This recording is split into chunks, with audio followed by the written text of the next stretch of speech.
Hey friends, welcome back to my channel. My name is Ishi and I am here to invite you all to Persephone's farewell weekend. So around next week is the fall equinox or the autumn equinox, which basically marks the first day of the season in the northern hemisphere. I know not all of us are in the northern hemisphere, but because Percy Jackson takes place in New York and this is kind of like a Percy Jackson themed readathon, I decided that's just the time zone I'm gonna go along with. In Greek mythology, this is also the time the goddess Persephone goes back down to the underworld for 6 months. If you're new to my channel and to the whole Olympic Games readathon and you don't quite know what's happening, because I do know a lot of new people followed the readathon account right when I kind of announced this on Twitter, so let me just explain a little bit. The Olympic Games readathon is basically a Percy Jackson inspired readathon that takes place every summer. This year, in addition to having that 1 month-long readathon,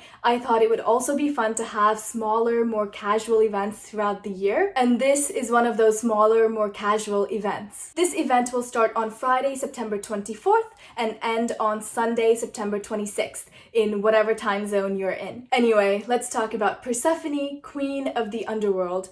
Believe it or not, but she is also known as the bringer of death because it is her absence that causes crops to die. You might think that she is just the goddess of flowers and of spring, but she is actually quite powerful. She is often known as the embodiment of the cycle of life and death, which is pretty cool in my opinion. Now, if you want to participate in Persephone's farewell weekend, you can do one of two things. The first thing you can do is bring your own book, read whatever you want, and just participate in the reading sprints and things like that. But if you want to do a little more than that, I do have some prompts that I have come up with. There are 5 prompts total, but you do not have to complete all of them.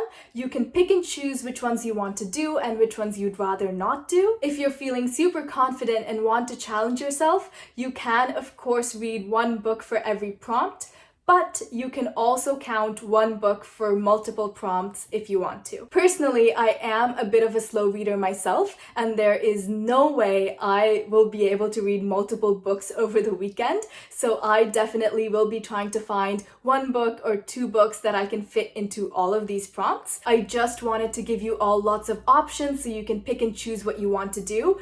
Don't feel stressed out, don't feel obligated to complete all of these. It's supposed to be a fun, casual weekend. Anyways, the prompts. The first prompt is to read a book that starts with the same letter as your favorite flower. For this prompt, it's up to you if you want to count the words the, and other words like that. If your favorite flower starts with the letter A, you can go ahead and count but if it doesn't, you can skip it. It's really up to you. The next prompt is to read a book that features the undead, or a character that faked their death, or a character who died and came back to life. Again, lots of options for you to pick from. The next prompt is to read a book with flowers on the cover. This is a pretty easy prompt, I think, because a lot of books have flowers on the cover. The next prompt is to read a book about a world you want to be whisked away to. I thought this was a fun prompt as well, but in my humble opinion,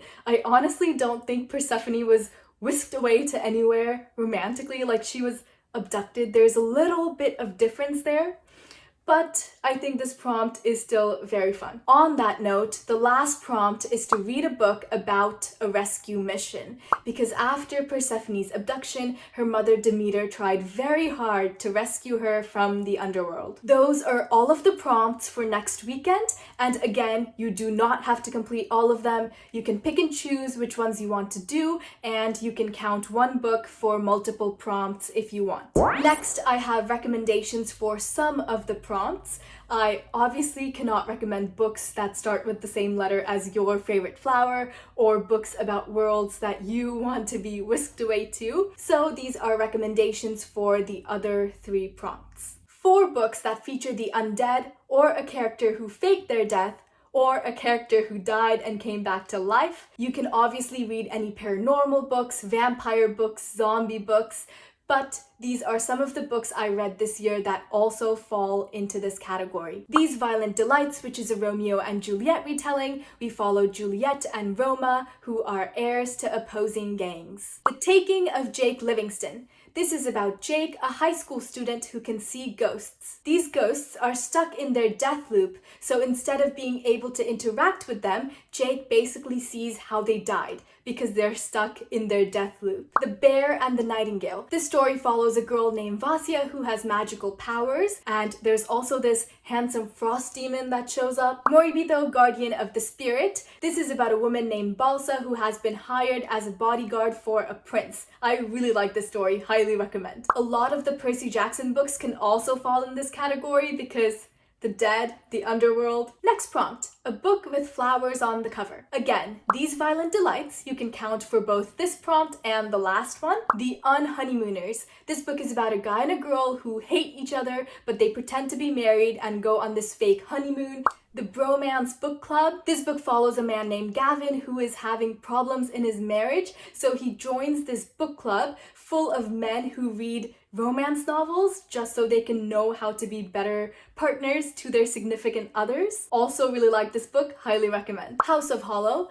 This book follows three siblings who went missing when they were little, but they showed up again and no one really knows what happened to them, and they themselves don't have any memories about what happened to them. Years later, when they're older, the oldest sister goes missing again. The other two siblings try and find her and find out that she has been keeping all these dark and dangerous secrets from them all along. And the last recommendation I have for this prompt is Sorcery of Thorns. This book follows a girl named Elizabeth who gets involved in this dangerous magical business, and then she has to work together with her worst enemy, a sorcerer named Nathaniel, to save the day. The next prompt is to read a book about a rescue mission.